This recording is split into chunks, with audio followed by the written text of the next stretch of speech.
ho antsika eto Antananarivo sy manodidina ary avy any amin'ny faritra ihany koa ankafaliana indray no anasanantsika anatrika ny fivoriam-pivoazam-panahy izay atao am-Bekazero Antanimena ny Alahady 3 Martsa 2024 manomboka amin'ny 2 rasa santolakandro tsy misy vidim-pidirana tonga vasoa daholo tompoko.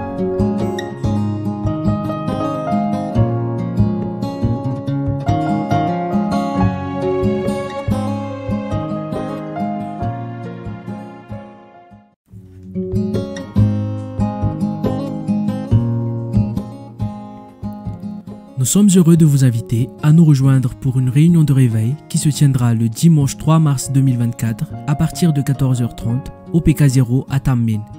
L'entrée sera gratuite, soyez les bienvenus.